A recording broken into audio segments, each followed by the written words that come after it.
जय माँ भुवनेश्वरी। आप सभी को मौनी अमावस्या के बाद शुक्ल पक्ष में, माघ माह के शुक्ल पक्ष में जो पंचमी पड़ती है, उस पंचमी को बसंत पंचमी के रूप में मनाया जाता है। तो आप सभी को बसंत पंचमी महोत्सव की हार्दिक हार्दिक शुभकामनाएं।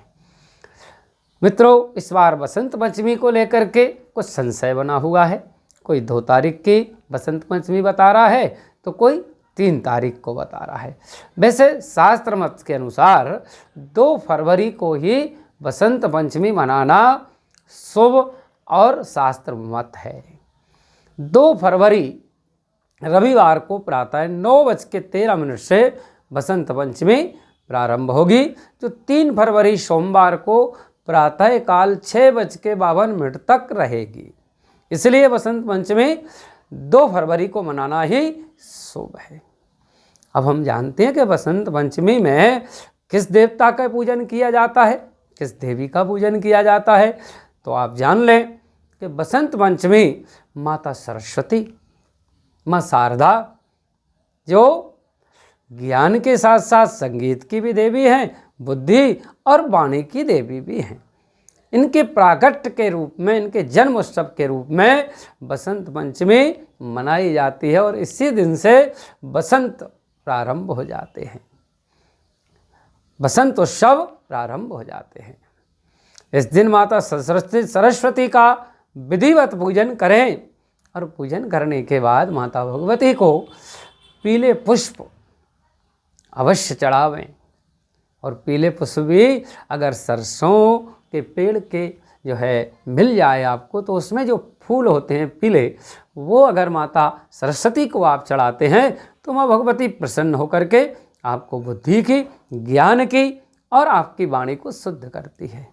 इस दिन माँ भगवती को पीले केसर या चावल का या फिर केसर का बढ़िया हलवा बना करके भोग लगावें। और अगर आप आपके व्यापार में, कारोबार में वृद्धि चाहते हैं तो गरीब बच्चों के लिए आज के दिन आपको पेन, पेंसिल, किताबें या स्टेशनरी से संबंधित कोई भी सामान आप गरीब बच्चों को दान अवश्य करें। और एक और विशेष बात कि जिन विद्यार्थियों का पढ़ने में मन नहीं लगता है, वो क्या करें। आज के समय में बड़ी समस्या आ गई है कि बच्चों का पढ़ाई में मन नहीं लगता है। उसके कई कारण हो सकते हैं, लेकिन माँ सरस्वती की कृपा से बालक के अंदर, बच्चे के अंदर बुद्धि का जब प्रादुर्भाव होता है तो बच्चा पढ़ने में अच्छा हो जाता है। तो विद्यार्थी लोग क्या करें, प्रातः काल उठते ही सबसे पहले अपने हथेली के मध्य में ऐसे जो है कर के और अपना हथेली के मध्य में माँ सरस्वती का ध्यान करें। ऐसा करने से कहते हैं कि कर मध्य सरस्वती, सरस्वती हथेलियों के बीच में निवास करती है। माता सरस्वती का ध्यान करें। और ज़्यादा ही बच्चे का अगर पढ़ाई में मन नहीं लग रहा है तो कहते हैं कि आज के दिन बुद्धि तेज करने के लिए ब्रह्मी या शंख पुष्पी बच्चों को पिलाई जाती है शुभ मुहूर्त में। और इस दिन जिन बच्चों का पढ़ने में मन नहीं लगता या जो कठिन उन्हें विषय लगता है, उस विषय की जो पुस्तक है, उस पुस्तक के अंदर क्या करें, मोर पंखी रखें। जिस पेंसिल से या पेन से आप लिखते हैं वो माता सरस्वती के चरणों में रखें, घी का दीपक लगावें और सरसों के या पीले पुष्प माता सरस्वती को अर्पित करके और केसर या चावल का भोग लगावें, तो निश्चित रूप से आपका बालक की बुद्धि तेज हो जाएगी। और साथ ही अगर बालक या बालक के माता पिता जो है बालक की बुद्धि के लिए कुछ मंत्रों का जाप भी कर सकते हैं। माँ सरस्वती का जो बीज मंत्र है वो है आयम, आयम आयम आयम। इस मंत्र का 1 अक्षरी मंत्र है। और अगर आपको थोड़ा सा बड़ा मंत्र पढ़ना है तो ओम ऐं सरस्वती नमः मंत्र का भी जाप कर सकते हैं। और घर में सबकी बुद्धि अच्छी हो, सबके पास ज्ञान हो, सबके पास संगीत और कला हो, उसके लिए आपको क्या करना है, इस मंत्र का जाप अवश्य करना है। मंत्र क्या है?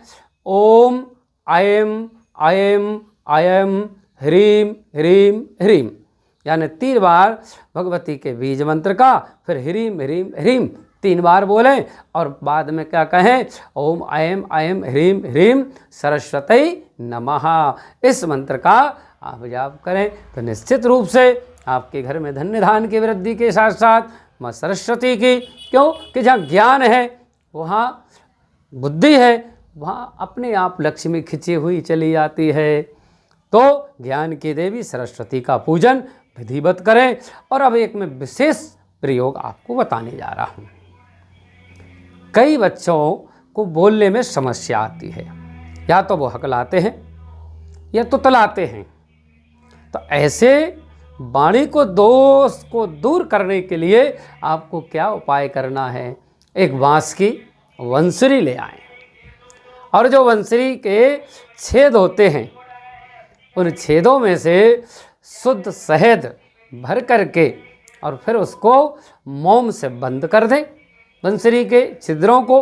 और मोम से बंद करने के बाद में जो है किसी बगीचे में जाएं, वहाँ थोड़ा सा गड्ढा खोदें और उस वंसरी को वहाँ दबा करके माँ सरस्वती का ध्यान करके कि मेरे बच्चे की वाणी का जो दोष है वो दूर हो जावे, ऐसा, और बच्चे को साथ ले जाएं, उसके हाथ से कराएं तो और बढ़िया बात है। तो निश्चित रूप से जो बच्चा आपका हकलाता है या बोलने में तुतलाता है, अटकता है, तो निश्चित रूप से इस प्रयोग से उसकी वाणी का दोष दूर हो जाएगा। जय माँ भुवनेश्वरी, जय माता दी।